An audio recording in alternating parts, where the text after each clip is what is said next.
කුසල් අමරසූරිය, කිසඳු නෙත්නිර, විහංග මෙත්සිට නිරංග, බෝධික ධනංජය දෙනෙත් සත්මිත. ආදරණීය පුතාලට ආරාධනා කරනවා 10 ශ්‍රේණිය පුතාලට. ඒ වගේම දුවල ටිකක් එන්න. දුලඤ්ඤා ලිත්මිනී, රශ්මි වර්ෂා, සදිනි මිහිරංගි, අහිංසා අරවින්දි, මෙහන්සා තෙවුන්ලි, ගිහාංගි සිහාසා, සෙනාෂා සිතුමි, සවුනි සිත්නිනි, සෙනුරි නදුන්‍යා, රශ්මි යුනායා, පවනි පමෝද්‍යා.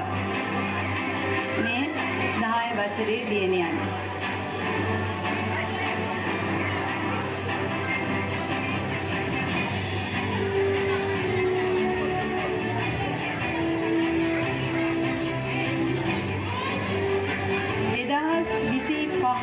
නවයේ වසර දුවල පුතාලා හැම දිනම අතරින් විභාග ජයග්‍රහණ බාහිර කටයුතු සියල්ලෙන්ම ලැබිච්ච ලකුණු වලින් ප්‍රථම ස්ථානය ලබාගෙන තියෙනවා. අහිංසා අරවින්දී පෙරේරා දියණිය ලබා දෙන්න ඔබගේ උණුසුම් අත්පොල සන්නාදයක්.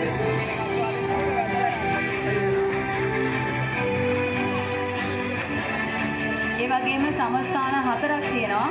මනෝෂ ශාන්, ප්‍රනීත් ශාමල්, දුලන්සා නිස්මිනී, මෙහන්සා තෙරලි. ඒ දියණියන් වෙතත් පුතාලටත් ඔබගේ අත්පොල සන්නාදය ලබා දෙන්න. ඒගොල්ලෝ ඔයගොල්ලන්ට ඇහෙන්නේ නැති පන්ති ළමයි ගොඩකින් තමයි ඒ ස්ථානයට ආවේ. අනිත් දුවල පුතාලා සදෛර්යමත් වෙන්න එපා. බොහොම ලකුණකින් දෙකකින් තමයි ඔය ස්ථාන තේරුනේ. අපිට ත්‍යාග ප්‍රදානයෙන් සහයෝගය ලබා දුන් අපේ ආරාධිත අමිතන් සියලු දෙනාටම තාමත් ස්තුතිවන්ත වෙනවා. ඒ වගේම ඔබ සැමට ආරාධනා කරනවා සංග්‍රහය මුක්ති විඳින්න මේ අවස්ථාවේදී ඕගොල්ලෝ වෙනුවෙන් ශ්‍රේව මහත්තයා ඉතාමත් වටිනා සංග්‍රහයක් සූදානම් කරලා තියෙනවා. පිපාසය නිවා ගන්න, බඩගින්න නිවා ගන්න, පින් සිදු වේවා කියලා ප්‍රාර්ථනා කරන ගමන්ම ඕගොල්ලන්ට ආරාධනා කරනවා සංග්‍රහය මුක්ති විඳින්න. මුක්ති විඳපු නැති දුවල පුතාලා ගයන් චන්ද්‍රසිරි මහත්මයාට අපිට කවදාත් සහයෝගය ලබා දෙනවා. මధుරක් පෙරුම මහත්මයාට ඉතා ගෞරවයෙන් ආරාධනා කරනවා වේදිකාවට සාතික පත්‍ර ප්‍රදානය සඳහා.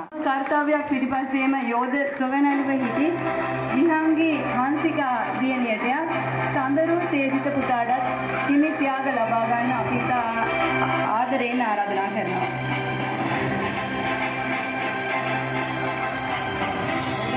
ඉතිරි අධ්‍යාපන කටයුතු සර්ව ප්‍රකාරයෙන් සාර්ථක වේවා කියලා අපි සියලු දෙනාම ප්‍රාර්ථනා කරනවා. පුතේ ලබා දෙන්න අපේ අයියලා කරට ලස්සන අත්පොල සන්නාදයක්.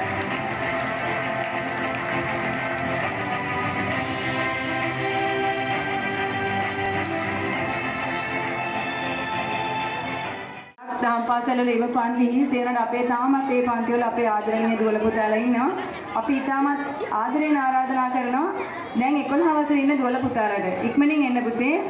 දිනෙත් තිඳුවර, ධනංජය කුමාර, රන්දීෂ් සමාහිත, ඕෂධ දෙනුවන්, සිතුක දුල්නෙත්, දමෝද පන්සර, හිමන්ත රණසිංහ, ජිතේන් චතුමාල්, දෙනුවන් චාමීකර, උමේෂ් සමන්ද.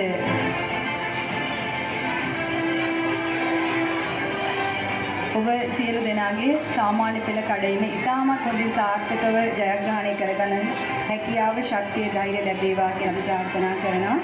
විනුරි චංචලා, සිලුනි දහම්තා, ක්‍රිස්නි නිවර්තනා, ආදිත්‍යා දුලාංජලි.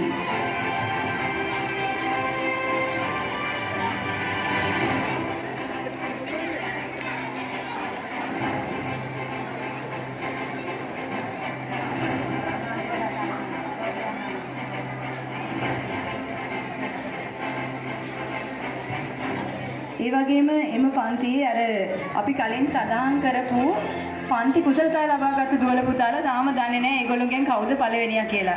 ඉතාමත් ගෞරවයෙන් ආරාධනා කරනවා සිතුක දුල්නෙත් පුතාට අපේ ප්‍රධාන ශිෂ්‍ය නායකයා ඔබට එමින් ත්‍යාගය ලබා ගන්න. ඊළඟට දමෝද පන්සර පුතණුවන් ඔබත් ජයග්‍රාහකයේ රන්දීප් සමාහිත පුතා ඕෂධ දෙනුවන් පුතා, ශනුක්‍රීමන්ත පුතා. ඔබ පස් දෙනා තමයි පන්ති ජයග්‍රහණ ලබාගත්තේ සියලුම අංගවලින් ප්‍රථම ස්ථාන ලබාගෙන. පුතේ ලබා දෙන්න ඔයාලගේ අයියලට හොඳ අත්පොලසන් ආදරයක්, ධෛර්ය ශක්තිය වැඩි වේවා, ජයග්‍රහණය ලැබේවා කියලා.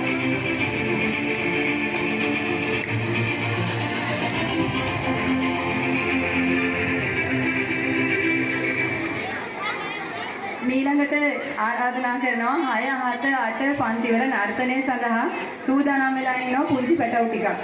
ඒගොල්ලොන්ගේ ලස්සන නර්තනය ඉදිරිපත් කරන්න.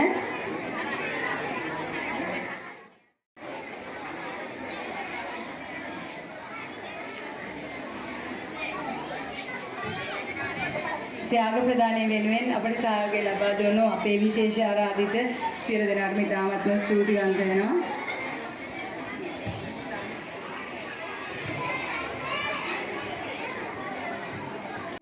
කොහෙද මේ යන්නේ? මම හොඳින් නංගි. අපේ ටීචර් කිව්වා මේ රස්නිසා ගහක් යටට වෙලා අද පාඩම කරමු කියලා. අනේ මාත් හරිම ආසයි ගහක් යටට වෙලා පාඩම කරන්න තිබ්බනම්. මේ රස්නි දවස්වල ගහක් යටට ගියාම දැනෙන සිසිලස හරිම අපූර්වයි නේද අයියේ? ඒක නම් ඇත්ත නංගි. ඒක නෙවෙයි අයියේ. අයියට පේනවද අර ගහේ වහලා ඉන්න ලස්සන ගහ කුරුල්ලව? නංගි හරිම ලස්සනයි නේද? ඒක නම් ඇත්ත අයියේ. මේ පරිසරයේ තියෙන සුන්දරත්වය කියලා නිම කරන්න නම් බෑ. නංගි මට ඇහුණා අපේ දහම් පාසලේ 4 ශ්‍රේණියේ නංගිලා නැටුමක් පුරුදු වෙනවා. අපි බලමු දෙය නැටුම. අයියේ මාත් හරිම ආසයි පරිසරය ගැන කියවන සින්දු අහන්න. අපි ඒක බලමු. හරියා.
පාසල කියන්නේ බුදුදහමින් සුපෝෂිත සුජාතකරු පරපුරක් මේ රටට දායාද කරන තෝතැන්නක්. එසේනම් දහම් පාසල් අධ්‍යාපනයේ අගය පිළිබඳ වදන්ලක් ඔබ හමුවේ ලැබීමට 7 ශ්‍රේණියේ ඉගෙන ලබන මිනිතුමේදී පිමා සොහිදිනි ඔබටයි මේ ඇරී ඔබ වේදිකාවට. නිල් මනවන මල්ෙන් ලොව සෝද දෙන පින් කඩින් සැනසෙන හදවතට දහම් පාසලයි දිවියට පළපුවන දහම් පාසල කියන්නේ පුතේ කරුණු පමණ කියන කාරණා මගේ අරමුණ පැහැදිලි කිරීම ස්තුති කතාව සහ පිළිගැනීමේ කතාව කරන වෙලාවේ එක්තරා මිනිසෙක් ගැන කිව්වා. ඒ කියන්නේ අපේ දහම් පාසලට විශාල මෙහෙයක් දැන් වසරක් ගිය වසරේ සිට මේ වසරෙත් ඒ කටයුත්ත ඒ අයුරින්ම කළා. හඳුන්වන එතුමා ව්‍යාපාරික මහත්මයෙක් මට අපේ දරුවෙකුගේ තාත්තෙක් මගින් එතුමා මුණ ගැසුනේ පසුගිය වසරේ. ඒ තමයි අපේ ගමේ ඉන්න ආර්.පී. සූරියප්පෙරුම ඒ විශිෂ්ට මිනිසයා මම දැකපු කිසිම අහංකාරකමක් නැති ගිය වසරේ නමක් තිබුණේ නැහැ, මූල්‍යමය පදනමක් තිබුණේ නැහැ. ඒක අපේ සූරියප්පෙරුම මහතා විසින් දැන් සම්පූර්ණ කරලා තියෙනවා. එතුමා ගිය වසරේ අපිට ලබා දීපු මුදලින් රුපියල් 48,000ක මුදලක් ගිණුමේ තිබෙද්දි තමයි අද අපේ මේ උත්සවය කළේ. නමුත් මැතිතුමනි මම මේ මුදල ගත්තේ නැහැ. ඔබතුමා